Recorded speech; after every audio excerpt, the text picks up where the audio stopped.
হাতে গোনা আর মাত্র কয়েকদিন বাকি দুর্গাপুজো। চতুর্দিকে সাজো সাজো রব, তার মধ্যেই প্রাকৃতিক বিপর্যয়। সমস্যায় পড়েছে পটুয়ারা। যতই সমস্যা থাক না কেন, সমস্ত বাধা অতিক্রম করে এবছর দক্ষিণ চব্বিশ পরগনা জেলার মন্দির বাজার এলাকায় 6 মণ চালে 6 জন বুড়োর 350 বছরে দুর্গাপুজোর প্রস্তুতি শুরু করেছে বর্তমান বংশধরেরা। কথিত আছে, নস্কর বাড়ির পূর্বপুরুষরা স্বপ্নে এই মদনমোহন দুর্গা মায়ের পূজা করার নির্দেশ পান। সেই মতো এই পূজা হয়ে আসছে এতদিন পর্যন্ত। এই পূজার প্রধান বৈশিষ্ট্য, মহালয়ের আগে থেকেই প্রতি পদে 6 দিন ধরে গোধূলি পূজা শুরু হয়ে যায়। ষষ্ঠীর দিনে নবপত্রিকা স্নান দিয়ে শুরু হয় দুর্গা উৎসব। তবে এই দুর্গা উৎসবে পশু বলির কোনো রেওয়াজ নেই। মাসকলায় বলির মধ্যে দিয়ে বলির কাজ সম্পন্ন করা হয় মহা অষ্টমীর পরে। এই পূজা নস্কর বাড়ির নিজেদের মধ্যে ভেদাভেদ ভুলিয়ে দেয়। ইতিমধ্যে দালান বাড়িতে তৈরি হচ্ছে মদনমোহন রূপে দুর্গা মায়ের মূর্তি।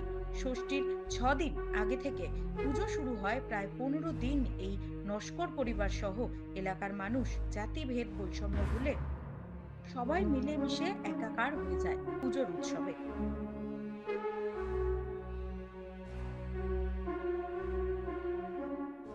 এখানে সেই আগেকার যা নিয়ম ছিল সেই নিয়ম ধরেই পুজো হয়।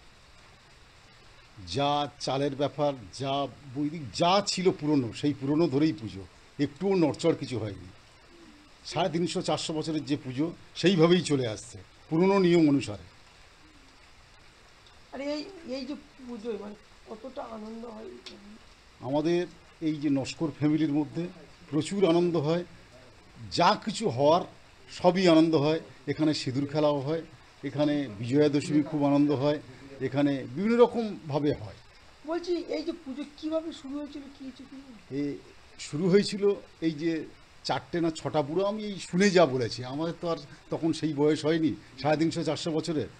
যে 4টে বুড়ো না 5টা বুড়ো ছিল, তারা মিলে শুনেছিলাম তখন 16 আনা দিয়ে পুজো স্টার্ট করা হয়েছিল। তখনকার দিনে সেই 16 আনা মানে 1 টাকা, এখন 1 টাকা মানে এখন 1 লাখ টাকা দাঁড়িয়ে গেছে। এটাই হচ্ছে আমাদের পরম্পরা। পুজো দীর্ঘদিন চলে আসছে, সবই নিয়মকানুন মেনে। আমাদের পুজো মানে যা কিছু পুরনো যা ছিল সেই নিয়ম ধরেই আজও চলছে।